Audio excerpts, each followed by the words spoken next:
আপনাকে একটা গল্প বলছি, তোমরা গল্প শুনবে? আচ্ছা, আমার দিকে তাকাও তো সবাই, লুক এট মি। বাঁকা হয়ে তাকানো চলবে না, এইদিকে ফিরতে হবে। ওকে, মাশাআল্লাহ। জাবের ইবনে আব্দুল্লাহ রাদিয়াল্লাহু তাআলা আনহু, বয়স মাত্র 15। এখানে অনেক বাচ্চাদের বয়স আছে 15। তার বাবা যখন মারা যায় তখন তার বয়স 15, এবং তার 7 বোন এর দায়িত্ব চলে এসেছে জাবেরের মাথায়। এর 2 বছর পর একটা যুদ্ধের জন্য তাকে ডাক দেয়া হলো, তিনি যুদ্ধে চলে গেলেন। যুদ্ধ থেকে ফিরছেন, রাসূলুল্লাহ সাল্লাল্লাহু আলাইহি ওয়াসাল্লাম দেখলেন জাবের অনেক দূরে, অনেক পিছিয়ে, সবাই সামনে এগিয়ে যাচ্ছে। রাসূলুল্লাহ সাল্লাল্লাহু আলাইহি ওয়াসাল্লাম সবাইকে বলেন, একটু থামেন, তোমরা একটু থামো, একটু স্লো যাও। জাবেরের মধ্যে রাসূলের প্যারালালে চলে আসলেন। রাসূল জিজ্ঞেস করলেন, জাবের এত দেরি কেন? বলে, ইয়া রাসূলুল্লাহ, আমার ওটটা তো একটু দুর্বল। এই কারণে। তোমার উট দুর্বল কেন? ইয়া রাসূল, আপনি তো জানেন আমার বাবা যুদ্ধের ময়দানে শাহাদাত বরণ করেছেন, আমার 7 বোন আছে, আমার ফ্যামিলিতে আর কেউ ইনকাম করার মতো নাই, আমার বাবা এইটুকু সম্পত্তি রেখে গেছেন, এই দুর্বল উটটি, এর চেয়ে শক্তিশালী কোনো কিছু নাই। রাসূলুল্লাহ সাল্লাল্লাহু আলাইহি ওয়াসাল্লাম দেখলেন যে তার জামায় একটা দাগ আছে। এটা কিসের দাগ? তৎকালীন মানুষের জামায় দাগ থাকতো, তারা পারফিউম, আতর ব্যবহার করতে এই দাগ থাকতো। এবং আপনি কোনো সম্ভ্রান্ত ফ্যামিলির মানুষ, তার মানে হচ্ছে আপনার শরীরে আতরের দাগ আছে, কারণ আতর সবাই ব্যবহার করতে জানতো না অথবা পারতো না। এটা কিসের দাগ? ইয়া রাসূলুল্লাহ, আমি বিয়ে করেছি। সেই সময় রাসূলুল্লাহ সাল্লাল্লাহু আলাইহি ওয়াসাল্লাম তার বিখ্যাত সেই কথাটি বলেছেন, তুমি কাকে বিয়ে করেছো? বলে, আমি এরকম একজন বিধবা নারীকে বিয়ে করেছি। তুমি কেন একজন যুবতী নারীকে বিয়ে করলে না? তুলাইবুকা ওয়া তুলাইবুহা, তুমি তার সাথে একটু আনন্দ করতে পারতে, সে তোমার সাথে আনন্দ করতে পারতো। বলি, ইয়া রাসূলুল্লাহ, আমার 7টা বোন, এই বোনদেরকে লালন পালন করার জন্য আমার একজন দায়িত্বশীলা নারী দরকার ছিল, এবং এই কারণে আমি তাকে বিয়ে করেছি। রাসূল তাকে ইন্টারনালি মারহাবা জানালেন, তুমি big choice, great choice you have made. রাসূলুল্লাহ সাল্লাল্লাহু আলাইহি ওয়াসাল্লাম বলে, তো তোমাকে, আচ্ছা তুমি তো এই দুর্বল উট নিয়ে যেতে পারবে না, আচ্ছা ঠিক আছে। রাসূলুল্লাহ সাল্লাল্লাহু আলাইহি ওয়াসাল্লাম উটকে একটু মাত্র খোঁচা দিলেন।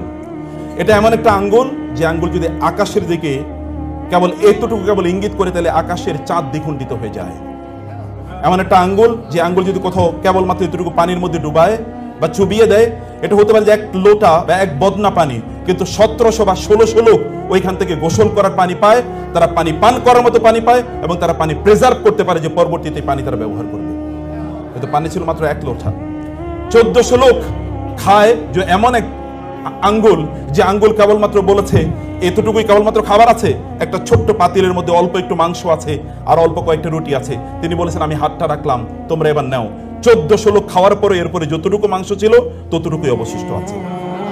এমন একটা আঙ্গুল, সে আঙ্গুল কেবল একটু খোঁচা মারলো, খোঁচা মারার পর ওটা তেজি হয়ে গেল, এবং এটা সবার আগে এখন দৌড়ে যাচ্ছে। রাসূলুল্লাহ সাল্লাল্লাহু আলাইহি ওয়াসাল্লাম বললেন, জাবের থামো। জাবের থামলেন, তোমার ওটটা আমি কিনতে চাই। ইয়া রাসূলুল্লাহ, একটাই তো আমার সম্পদ, এটা বিক্রি করলে কেমনে হবে? না, তুমি আমার কাছে বিক্রি করে দাও। না, আমি বিক্রি করতে পারবো না। তুমি বিক্রি করো প্লিজ। না, আমি বিক্রি করতে পারবো না, আমার একটাই মাত্র সম্পদ। রাসূলুল্লাহ সাল্লাল্লাহু আলাইহি ওয়াসাল্লাম 10 বার বললেন তাকে, তোমার এটা বিক্রি করে দাও। মাত্র তার বয়স মাত্র 17। এখনকার যুগের বাচ্চাদের বয়স 17 হলেও তারা যতটুকু ম্যাচিউরড, তৎকালীন বাচ্চারা ইন্টেলেকচুয়ালি আর অনেক বেশি ম্যাচিউর ছিল। আমাদের বাচ্চাদের ম্যাচিউরিটি একটা ভিন্ন জায়গায়। আপনারা এবং আমরা ভয়াবহভাবে একটা ডিস্ট্রাকশনের ওয়ার্ল্ডে বসবাস করছি, ভয়াবহভাবে একটা ডিস্ট্রাকশন। কোন এক সময় পাপ করার জন্য আপনাকে অনেক দূরে যেতে হতো, এখন পাপ করার জন্য অন্য কোথাও যাওয়া লাগে না। এখন পাপ আপনার ঘরের মধ্যেই রয়েছে, আপনার একটা ছোট্ট ডিভাইসের মধ্যে রয়েছে। এমন কোনো পাপের ট্রেস নাই যে ট্রেস এই ডিভাইসের মধ্যে পাওয়া যায় না। এভরিথিং, সব কিছু এখানে পাওয়া যায়, এভরিথিং এখানে রয়েছে। যত ধরনের অ্যাভারেশন, যত ধরনের ডিস্ট্রাকশন, যত ধরনের ওয়েওয়ার্ডনেস, যত ধরনের পথভ্রষ্টতা অথবা ধরেন পথ থেকে সরে যাওয়া, এগুলো সব কিছুর মধ্যে পাওয়া যায়। তারা ছিলেন ইন্টেলেকচুয়ালি ম্যাচিউরড।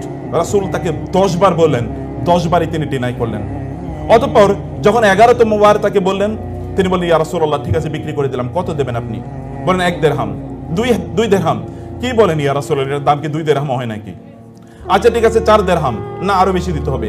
আচ্ছা ঠিক আছে 8 দিরহাম। না, আর একটু বেশি দিতে হবে। বলতে বলতে রাসূলুল্লাহ সাল্লাল্লাহু আলাইহি ওয়াসাল্লাম এটার যা দাম হওয়ার কথা ছিল তার চেয়ে 10 গুণ তিনি দাম বলে বললেন, এটা 40 দিরহাম দেব, যাও। এবার তিনি জাবের বলেন, ইয়া রাসূলুল্লাহ, ঠিক আছে, একটা ছোটদের তোমাদের গল্প বলছি। রাসূলুল্লাহ সাল্লাল্লাহু আলাইহি ওয়াসাল্লামকে এবার জাবের বলেন, ইয়া রাসূলুল্লাহ, আমি একটু মদিনা পর্যন্ত একটু উটটা নিয়ে যাই, আমি যাব কিভাবে? বলে, আচ্ছা ঠিক আছে, মদিনা পর্যন্ত যাও। মদিনাতে যাওয়ার পর প্রত্যেক দিকে চলে যাচ্ছেন। জাবের দেখলেন রাসূলুল্লাহ সাল্লাল্লাহু আলাইহি ওয়াসাল্লাম চলে যাচ্ছেন। তিনি বলেন, ইয়া রাসূলুল্লাহ, আপনি উটটা নেবেন না? আপনি না বিক্রি করেছেন, আপনি না কিনে নিয়েছেন আমার কাছ থেকে? না জাবের, এদিকে আসো। বলে কি? বলে উটটা তোমাকে দিয়ে দিলাম। না, আমি না বিক্রি করেছি আপনার কাছে। রাসূলুল্লাহ সাল্লাল্লাহু আলাইহি ওয়াসাল্লাম বললেন, আমি তোমার কাছে উটটা কিনে নিয়েছি, এবার উটটা আমি তোমাকে হাদিয়া দিয়ে দিলাম। 40 দিরহামও দেয়া হলো, হাদিয়াও দেয়া হলো। রাসূলুল্লাহ সাল্লাল্লাহু আলাইহি ওয়াসাল্লাম, ওলামায়ে কেরাম যারা আছেন, শিক্ষকরা যারা আছেন, রাসূলুল্লাহ সাল্লাল্লাহু আলাইহি ওয়াসাল্লাম জানেন জাবের একটা এক ধরনের ইমোশন আছে, একটা সেন্সিবিলিটি আছে, তার এক ধরনের আত্মমর্যাদা আছে। ইংরেজিতে বলা হয় সেলফ এস্টিম। ইংরেজিতে বলা হয় সেলফ এস্টিম। আল্লাহ সুবহানাহু ওয়া তাআলাকে ইজ্জত বলেছেন, ইন্নাল মুলুকা ইযা দাখালু ক্বরিয়াতান আফসাদুহা ওয়া জাআলু আইজ্জাত আহলিহা যিল্লা ওয়া কাযালিকা ইয়াফআলুন। আল্লাহ তাআলা বলেছেন, স্বৈরাচারদের, জালিমদের, এদের একটা চরিত্র যুগ যুগ ধরে আছে। জালিমরা যদি কোনো একটা সময়, কোন একটা সমাজে অথবা কোন একটা রাষ্ট্রের যদি তারা ক্ষমতাশালী হয়, তাহলে ওইখানকার সম্মানিত মানুষদেরকে তারা অপমানিত করে। কারণ জানে, সম্মানিত মানুষের একটা আত্মসম্মান বোধ আছে, এরা কোথাও মাথা নত করে না, এরা মাথা উঁচু করে দাঁড়ায়। যদি তারা দেখে যে তাদের সম্মানে কেউ আঘাত করেছে, তাহলে তারা বাঘের মতো গর্জে ওঠে। এই জন্য তারা সম্মানিত মানুষদেরকে অপমানিত করে, তাদেরকে তারা লিকুইডেট করে দেয়, অর্থাৎ তাদেরকে সমাজ থেকে নিশ্চিহ্ন করে দেয়। এটা যুগ যুগ ধরে এটা ছিল। আল্লাহ সুবহানাহু ওয়া তাআলা কোরআনে সূরা সাবাতে, মোস্ট প্রবাবলি, আমি হাফেজ নামি জানি না, most probably it is in সূরাতুস সাবা। এটা কি সূরা সাবায় আছে নাকি? হ্যাঁ, কোন সূরায়? আচ্ছা, তোমরা বলতে হবে পরে। ইন্নাল মুলুকা ইযা দাখালু ক্বরিয়াতান আফসাদুহা ওয়া জাআলু আইজ্জাতা আহলিহা আযিল্লা ওয়া কাযালিকা ইয়াফআলুন। এটা তাদের ওয়া কাযালিকা ইয়াফআলুন মানে এটা হচ্ছে যুগ যুগ ধরে তাদের চরিত্র। ফাইলে মুদারি, ফাইলে মুদারির মধ্যে একটা ইস্তেমরারির একটি অর্থ রয়েছে, মানে এটা সব সময় চলে। এটা আল হুদুস, এখন ঘটে, আবার অন্য সময় এটা আত-তাহাদ্দুস, মানে বারবার এটা ঘটে, এরকম একটা সম্ভাবনা ফাইলে মুদারির মধ্যে রয়েছে। যাই হোক, আল্লাহ সুবহানাহু ওয়া তাআলা কিভাবে ছোটদের সাথে কিভাবে ট্রিট করতে হয়, এটি রাসূলুল্লাহ সাল্লাল্লাহু আলাইহি ওয়াসাল্লামের চরিত্রের মাধ্যমে আল্লাহ তাআলা দেখিয়ে দিলেন। আমি আপনাদেরকে বলবো, আপনাদের বাচ্চাদের সাথে সম্মানজনকভাবে, রেসপেক্টফুলি তাদের সাথে আচরণ করুন। রাসূল এমনি তাকে সাদাকা করে দিতে পারতেন, কিন্তু এতে জাবের আত্মসম্মানে আঘাত লাগতো। রাসূল এমনি তাকে ভিন্নভাবে কথা বলতে পারতেন, এতে জাবেরের মন খারাপ হয়ে যেতে পারতো। কিন্তু রাসূলুল্লাহ সাল্লাল্লাহু আলাইহি ওয়াসাল্লাম একদিকে তার সাথে একটু আনন্দ করার একটু সময় কাটালেন, একটু আনন্দ দিলেন তাকে, এক ধরনের তার মধ্যে এক ধরনের হাইপার এক ইমোশন তার মধ্যে তৈরি করে দিলেন। এই ঘটনা যেন জাবের আর কোনোদিন না ভুলে। এরকম মানুষকে কি কোনোদিন ভোলা যায়? এমন মানুষকে কোনোদিন ভোলা যায় যিনি এমন আচরণ করেছেন? তাকে তো হৃদয় দিয়ে ভালোবাসতে হয়, তাকে অন্তর দিয়ে ভালোবাসতে হয়। সম্মানিত বোনেরা, প্রিয় ভাইয়েরা আমার, আল্লাহ সুবহানাহু ওয়া তাআলা একদল লোকের জন্য ভালোবাসাকে আমাদের জন্য অবধারিত করে দিয়েছেন। ইন্নাল্লাযীনা আমানু ওয়া আমিলুস সালিহাতি সায়াজআলু লাহুমুর রাহমানু উদ্দা। আপনার আরবিক ল্যাঙ্গুয়েজ যদি ভালো করে, বিশেষ করে কোরআনিক ল্যাঙ্গুয়েজ যদি অনেক ভালো করে স্টাডি করেন, তাহলে দেখবেন আল উদ এবং আল মুহাব্বা এর মধ্যে পার্থক্য রয়েছে। আল উদকে ইংরেজিতে বলা হয় ইন্টেন্স লাভ। এটা কোনো শরীয়তের বাধ্যতামূলক কোনো লাভ নয়, যে লাভকে আল্লাহ এবং আল্লাহর রাসূলকে করতে হয়। এটাকে বলা হয় মুহাব্বা। কুল ইন কুনতুম তুহিব্বুনাল্লাহ ফাত্তাবিউনি মান আহাব্বা লিল্লাহি ওয়া আবগাদা লিল্লাহি আল মুতাহাব্বিউনা ফিল্লাহ মান আবগাদা লিল্লাহ ওয়া মান আহাব্বা লিল্লাহ ওয়া আবগাদা লিল্লাহ। আল মাহাব্বা এটা হচ্ছে শরীয়ী টার্ম, কিন্তু আল উদ এটা কোনো জিনিসের এগেনস্টে না, এটা কোনো জিনিসের বিনিময় না, এটা অন্তর থেকে উৎসারিত একটা গভীর ভালোবাসা। এই ভালোবাসা যেমন ভাবে আল্লাহ সুবহানাহু ওয়া তাআলা বলেছেন between the husbands and the wives, ওয়া মিন আয়াতিহি আন খালাকা লাকুম মিন আনফুসিকুম আজওয়াজান লিতাসকুনু ইলাইহা ওয়া জাআলা বাইনাকুম মাওয়াদ্দাতান ওয়া রাহমা। স্বামী এবং স্ত্রীর রিলেশনের কেমিস্ট্রি হচ্ছে আল্লাহ তাআলা বলেছেন আল মাওয়াদ্দা। মাওয়াদ্দা হচ্ছে ইন্টেন্স লাভ, একটা গভীর গভীর ভালোবাসা। আমাদের ভালোবাসা তো এখন অন্য জায়গায়। আমেরিকানদের একটা গল্প বলি। আমেরিকানরা তাদের স্ত্রীদের চেয়ে বেশি ভালোবাসে তাদের কলিগদেরকে, অথবা তাদের সেক্রেটারি, কোম্পানির যে সেক্রেটারি, এরকম একটা মেয়ে, ওই মেয়েকে স্ত্রীর চেয়ে বেশি ভালোবাসে। ইউরোপিয়ানরা তাদের স্ত্রীদের চেয়ে তাদের বেশি ভালোবাসা হচ্ছে তাদের ওই রাস্তাঘাটে যে সকল মেয়েরা আছে তাদেরকে। আরবরা তাদের স্ত্রী আছে, তাদের স্ত্রীর চেয়ে তারা বেশি ভালোবাসে উটদেরকে। আর বাংলাদেশি লোকেরা তাদের স্ত্রীর চেয়ে তাদের বেশি ভালোবাসা হলো বারবারই কেবল মায়ের কথা, কেবল বোনের কথা, কেবল খালার কথা, মামির কথা, ইত্তকার, কিন্তু স্ত্রীর কথা বলে না। আই লাভ ইউ এটা স্ত্রীকে বলতে পারে না, অথচ এটা কিন্তু আই লাভ ইউ স্ত্রীকে বলতে হয়। আল্লাহ তাআলা বলেছেন ওয়া জাআলা বাইনাকুম মাওয়াদ্দাতান ওয়া রাহমা। মায়েরা যারা আছেন অন্য কথা অন্যদিকে নেবেন না, আমি এমনি একটা গল্পের জন্য বললাম আর কি। যাই হোক, এরকম একটা ইন্টেন্স লাভ থাকতে হয়। এই লাভের কথা আল্লাহ সুবহানাহু ওয়া তাআলা বলেছেন ইন্নাল্লাযীনা আমানু ওয়া আমিলুস সালিহাতি সায়াজআলু লাহুমুর রাহমানু উদ্দা। আপনারা কি দেখতে পান না? আপনি যদি চোখ মেলে একবার তাকান, তাইলে দেখবেন যারা ঈমান এনেছিল, যারা আমলে সালেহ করেছে, আল্লাহ সুবহানাহু ওয়া তাআলা সায়াজআলু, সিন এটা কিন্তু সামটাইমস এটা তাওকিদের জন্য ব্যবহৃত হয়, এটা কেবলমাত্র ফিউচারের জন্য ব্যবহৃত হয় না কোরআনে। কখনো কখনো সিন এটা তাওকিদের জন্য, তাকিদের জন্য, স্ট্রেস এন্ড এমফেসাইজ এর জন্য ব্যবহৃত হয়। সায়াজালু, আল্লাহ উইল শিওরলি। এন্ড ইয়াজালু শব্দটি জাআলা ইয়াজালু কোরআনে অনেক অর্থে ব্যবহৃত হয়, তোর মধ্যে একটা হচ্ছে রিপ্লেসমেন্ট, একটা রিপ্লেসমেন্ট। যেমন ইন্নী জাইলুন ফিল আরদি খলিফা, আমি জমিনে একজন প্রতিনিধিকে রিপ্লেস করতে যাচ্ছি, কারণ এর আগে জিন ছিল, জিনের পরিবর্তে আমি একটা নতুন রিপ্লেসমেন্ট এখানে করছি। আল্লাহর কসম, যে সকল ব্যক্তিরা আল্লাহর প্রতি ঈমান আনে এবং ভালো কাজ করে, আল্লাহ সুবহানাহু ওয়া তাআলা এদের জন্য অন্যদের অন্তরে ভালোবাসাকে রিপ্লেস করে দেন। একবার তাকিয়ে দেখেন না, এমন বহু লোক আছে যারা বহুদিন কোনো আপনাদের আলোচনা মাহফিলে আসতে পারে নাই, আপনাদের সামনে কথাবার্তা বলতে পারে নাই। হতে পারে যে তারা চার দেয়ালের মধ্যে তারা বন্দী ছিল, কিন্তু 13, 14, 15, 16 বছর, 20 বছর পরেও সমগ্র পৃথিবী তাদের জন্য কাঁদছে। এরকম কাঁদে নাই? এমন অবস্থা কি আপনাদের সামনে দৃশ্যমান নয়? এরকম কোটি কোটি এরকম এক্সাম্পল। কেবল যদি আপনাদের চোখ আছে, ইন্নাহা লা তা'মাল আবসার ওয়ালাকিন তা'মাল কুলুবুল লাতী ফিস সুদূর, যদি অন্তরের দৃষ্টি থাকে তাহলে আপনি এটা দেখতে পাবেন। আল্লাহ তাআলা কি রকম ভালোবাসা তাদের অন্তরে তৈরি করে দিয়েছেন। আমি জানি এরকম লক্ষ লক্ষ মানুষের কথা, যে সকল লক্ষ লক্ষ মানুষরা এরকম ব্যক্তিদের জন্য সেজদায় গিয়ে কাঁদে, অথবা তারা এমন জায়গায় গিয়ে কাঁদে যেখানে দোয়া কবুল হবেই, দোয়া কবুলের গ্যারান্টি দেওয়া হয়েছে, এমন জায়গায় গিয়ে কাঁদে। আপনাদের সন্তানদেরকে যদি আপনারা এরকম একটা জায়গায় নিয়ে যেতে চান যাদের জন্য লোকেরা কাঁদবে, ফামা বাকাত আলাইহিমুস সামাউ ওয়াল আরদু ওয়া মা কানু মুনজারিন, এমন বহু লোক আছে তারা যখন মারা যায় তখন আসমান এবং জমিন তাদের জন্য কেঁদে ওঠে। এমন বহু লোক আছে, সাদ ইবনে মুআজ রাদিয়াল্লাহু তাআলা আনহু যখন মারা গিয়েছেন, ইহতাযালাহু আরশুর রহমান, আল্লাহ সুবহানাহু ওয়া তাআলা আরশ পর্যন্ত কেঁপে উঠেছিল সাদ ইবনে মুআজ রাদিয়াল্লাহু তাআলা আনহুর জন্য। আরশ কেঁপে ওঠার অর্থ আমি জানি না, কারণ এটার কোনো এক্সপ্লেনেশন না আল্লাহ দিয়েছেন না আল্লাহ রাসূল দিয়েছেন, কিন্তু আরশ কেঁপে ওঠার কথা তো রাসূলুল্লাহ সাল্লাল্লাহু আলাইহি ওয়াসাল্লাম বলেছেন, এবং মুতাওয়াতির পর্যায়ে বর্ণনা, এই বর্ণনার মধ্যে কোনো সন্দেহ নাই। এরকম অনেক অনেক ঘটনা ঘটে। আল্লাহ সুবহানাহু ওয়া তাআলা এমন কিছু মানুষকে তৈরি করে দেন যারা আল্লাহর জন্য তাদের জীবনকে নিবেদিত করে দিয়েছিল। আল্লাহ সুবহানাহু ওয়া তাআলা অন্যদের অন্তর থেকে অন্য সকল জিনিসের ভালোবাসা দূর করে দিয়ে এই সকল ব্যক্তিদের ভালোবাসা তাদের অন্তরে তৈরি করে দেন। সায়াজআলু লাহুমুর রহমান উদ্দা। আর এই ভালোবাসা আল্লাহ তাআলা বলেছেন নট মুহাব্বা, তিনি বলেছেন উদ্দা। উদ্দা মানে হচ্ছে, হতে পারে যে এই ব্যক্তি আপনাকে কোনোদিন পছন্দ করে না, অথবা আপনার আদর্শকে পছন্দ করে না, কিন্তু তিনি আপনার জন্য চোখের পানি ফেলবেন, তিনি আপনার কথা বলবেন, তিনি আপনাকে স্যালুট করবেন, তিনি আপনাকে শ্রদ্ধা করবেন।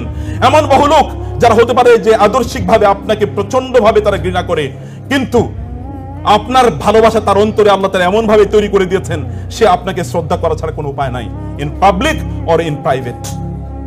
সম্মানিত ভাইরা, 3 নম্বর বোনেরা, 3 নম্বর যে বিষয়টা আমি বলতে চাই, আমি জানি না 15 মিনিট চলে গেছে কিনা, আমার ঘড়িটা কাজ করছে না। 3 নম্বর যে বিষয়টা আমি বলতে চাই, তাহলে আল্লাহ সুবহানাহু ওয়া তাআলা বলেছেন ইন্নাল্লাযীনা আমানু ওয়া আমিলুস, আল্লাহ সুবহানাহু ওয়া তাআলা বলেছেন ইন্নাল্লাযীনা ক্বালু রাব্বুনাল্লাহ সুম্মা ইসতাকামু তাতানাজ্জালু আলাইহিমুল মালায়েকাতু আল্লা তাখাফু ওয়া লা তাহজানু ওয়া আবশিরু বিল জান্নাতি আল্লাতী কুনতুম তুআদুন। কোরআনের প্রত্যেকটা শব্দ যদি আমি বিশ্লেষণ করি তাহলে এটা অনেক সময় লাগবে। ইন্নাল্লাযীনা ক্বালু রাব্বুনাল্লাহ সুম্মা ইসতাকামু, আমি শুধু তাতানাজ্জালু শব্দটি বলি। তাতানাজ্জালু এটা বাবুত তাফাউল, এটা বাবুত তাফাউল, বাব তাফঈল, বাব ইফআল, অথবা যদি আমরা বলি বাব নাসারা অথবা দরাবা, যেটাকে আমরা মডার্ন ইংলিশ, মডার্ন আরবিক এটাতে বলি ফ্যামিলি নাম্বার 1, এটা হচ্ছে ফ্যামিলি নাম্বার 6। ফ্যামিলি নাম্বার 6 এ কোরআনে যত শব্দ এসেছে সবগুলো শব্দের মধ্যে কাসরাত রয়েছে। কাসরাত মানে অনেক বেশি। যেমন তানাজ্জালুল মালাইকাতু ওয়ার রূহু, তাতানাজ্জালু আলাইহিমুল মালাইকাতু, এখানে আলিফ লাম এটা কখনো কখনো ইস্তিগরাক অথবা লিল কাসরা, একটা কমিউনিটিকে বোঝানোর জন্য ব্যবহৃত হয়।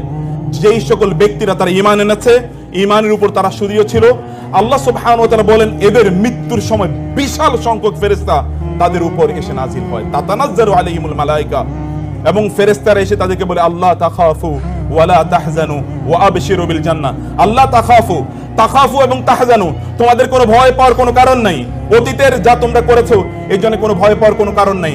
এমন অনেক মানুষ আছে যে সকল মানুষ, এমন অনেক মানুষ আছে যেই সকল মানুষ অতীতে এমন কাজ করেছিল, মৃত্যুর ফেরেশতা যখন তার কাছে আসে তখন সে বলতে থাকে খবরদার আমার একটু একটা দিন সময় দাও, আরো একটা দিন বাঁচতে চাই, আরো একটা দিন থাকতে চাই। এটাকে বলে আল খাউফ। এবং দুই হচ্ছে আল হাজান অথবা আল হুজন। হুজন মানে হচ্ছে ভবিষ্যৎ সম্পর্কে আপনার টেনশন, আমি যা আকাম করছি অতীতে এটার জন্য জানি কি যেন হয়, কি যেন হয়, ভবিষ্যতে যেন আল্লাহর সামনে গিয়ে কিভাবে দাঁড়াতে হয়। এইরকম একটা পরিস্থিতিতে ফেরেশতারা এসে তাদের কাছে বলে, আপনি হয়তো মা তার পাশে আপনি দাঁড়িয়ে কাঁদছেন, আপনি বাবা কাছে কাঁদছেন, আপনার সন্তানরা আপনার মৃত্যুর সময় কাঁদছে এবং আত্মীয় স্বজন কাঁদছে, কিন্তু আপনি হাসছেন। কেন হাসছেন জানেন? কেন? আপনি কিন্তু মিথ্যু, অথবা মৃত্যুর দুয়ারে আপনি দাঁড়িয়ে আছেন। আপনি হাসছেন আর অন্যান্যরা কাঁদছে। কেন আপনি হাসেন জানেন?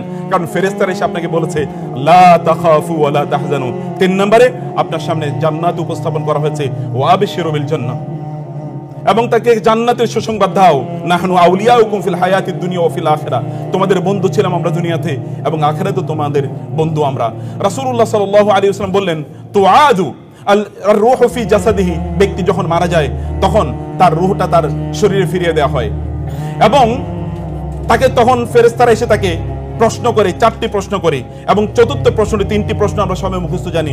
চতুর্থ এবং সহিহ হাদিস, এটা হাসান আল আরনাউত তিনি, শুআইব আল আরনাউত তিনি বলেছেন হাদিসটি সহিহ। ইমাম আহমদ ইবনে হাম্বল তার মুসনাদে হাদিসটি বর্ণনা করেছেন। তিনি বলেছেন রাসূলুল্লাহ সাল্লাল্লাহু আলাইহি ওয়াসাল্লাম অতঃপর বললেন, ফেরেশতারা তাকে 4 নম্বর প্রশ্নই করবে, ওয়ামা ইলমুকা, কি ধরনের জ্ঞান অর্জন করেছো আপনাদের বাচ্চাদের ব্যাপারে, এই কথাটি কি জ্ঞান অর্জন করেছো? তখন সে বলবে ক্বারাআতুল কুরআনা ফাআমানতু বিহি ওয়া সাদ্দাকতু, আমি কোরআন তেলাওয়াত করেছিলাম, কোরআন পাঠ করেছিলাম, কোরআনের উপর ঈমান এনেছি এবং কোরআন যা বলেছে আমি তাকে সত্যায়ন করেছি, আমি তা নিজের জীবনে বাস্তবায়ন করেছি, সেটা প্রচার এবং প্রসার করেছি এবং তার উপর আমি বিশ্বাস স্থাপন করেছি, আমি এর কোনো অন্যথা করি নাই।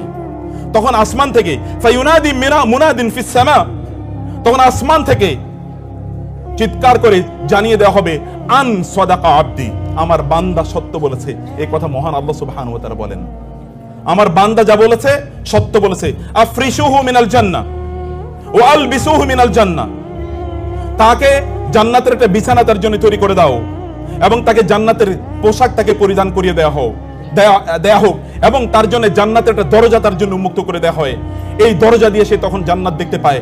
জান্নাতের রাওহিহি, কোরআনে হাদিসে এসে তারপরে তার কাছে আসে মির রাওহিহা ওয়া তুইবিহা, জান্নাতের সুগন্ধি এবং জান্নাতের যে সুরম্য অট্টালিকাগুলো, এগুলো সে দেখতে পায়। এখানকার নেয়ামত তার কাছে আসতে থাকে। এইরকম একটা অবস্থা এই সকল ব্যক্তির জন্য তৈরি হয়। সম্মানিত ভাইয়েরা এবং বোনেরা, আপনারা যদি আপনাদের সন্তানদেরকে চান এরকম মানুষে তারা পরিণত হোক, পৃথিবী ব্যাপী আল্লাহ সুবহানাহু ওয়া তাআলা তাদের অন্যদের অন্তরে এদের ভালোবাসা তৈরি করে দেখ, এরা সফল হোক এবং এরা যখন আল্লাহ সুবহানাহু ওয়া তাআলার সামনে যখন যাবে তখন এরা এলিট হিসাবে, অ্যারিস্টোক্রেটিক হিসাবে, নোবেল হিসাবে, সম্ভ্রান্ত মানুষের মতো তারা আল্লাহর সামনে দাঁড়াবে, অথবা আপনারা আল্লাহর সামনে দাঁড়াবেন। এরকম অবস্থায় তাহলে অবশ্যই আপনাদের নিজেদেরকে সিদ্ধান্ত নিতে হবে 15 সেকেন্ডের ওই সময়ে আপনার সন্তানকে নিয়ে আপনি যা চিন্তা করেছিলেন না, সেটিকে নিয়ে আপনি ভাবুন, সেটিকে আপনি করতে থাকুন, সেই পথে আপনি অব্যাহতভাবে চলুন। আশা করছি তানজিমুল উম্মাহ সেই পথে আপনাদেরকে পরিচালিত করছে এবং আল্লাহ সুবহানাহু ওয়া তাআলা এখানকার ম্যানেজমেন্টকে সেই তৌফিক দান করুন, আল্লাহুম্মা আমিন। এবং আমাদের এই দেশকে আল্লাহ সুবহানাহু ওয়া তাআলা তার দ্বীনের জন্য, তার শরিয়ার জন্য এবং তার রাসূলের সুন্নাহর জন্য কবুল করে নিন। এখানকার উলামায়ে কেরামদের আল্লাহ তাআলা মর্যাদা অনেক অনেক বাড়িয়ে দিন এবং আল্লাহ সুবহানাহু ওয়া তাআলা তাদেরকে ডিভাইন হেফাজতের মাধ্যমে তাদেরকে হেফাজত প্রদান করুন। যারা দ্বীনের দাওয়াতি কাজ করছেন তাদের কথাকে আল্লাহ তাআলা এবং তাদের আওয়াজকে আল্লাহ সুবহানাহু ওয়া তাআলা বলিষ্ঠ করে দিন, তাদের সাহসিকতাকে আল্লাহ তাআলা বাড়িয়ে দিন, তাদের মর্যাদাকে আল্লাহ তাআলা শক্তিশালী করে দেন এবং তাদের মাধ্যমে যেন এই সমাজ পরিচালিত হয় এমন একটা সিচুয়েশন এবং অবস্থা আল্লাহ তাআলা তৈরি করে দেন। থ্যাংক ইউ ভেরি মাচ, জাযাকুমুল্লাহ খায়ের। আপনারা অনেকটুকু সময় দিয়েছেন, আপনাদেরকে আল্লাহ তাআলা অনেক কল্যাণ দান করুন। এবং তানজিমুল উম্মাহ ম্যানেজমেন্টকে আমি সম্মানিত চেয়ারম্যান এবং সম্মানিত প্রিন্সিপাল এবং অন্যান্যদের যারা আছেন তাদের প্রত্যেকে কৃতজ্ঞতা জানাচ্ছি আমাকে এখানে দাওয়াত দেওয়ার জন্য এবং সুযোগ করে দেওয়ার জন্য কিছু কথা আপনাদের সাথে শেয়ার করার। আল্লাহ সুবহানাহু ওয়া তাআলা সবাইকে অনেক অনেক কল্যাণ দান করুন, আমিন। হাযা ওয়া সাল্লাল্লাহু সুবহানাহু ওয়া তাআলা নবিয়ানা মুহাম্মদ ওয়া আলিহি ওয়া সাহবিহি আজমাইন। সুবহানাকাল্লাহুম্মা ওয়া বিহামদিকা আশহাদু আল্লা ইলাহা ইল্লা আনতা আস্তাগফিরুকা ওয়া আতুবু ইলাইক। ওয়া আসসালামু আলাইকুম ওয়া রাহমাতুল্লাহি ওয়া বারাকাতুহু।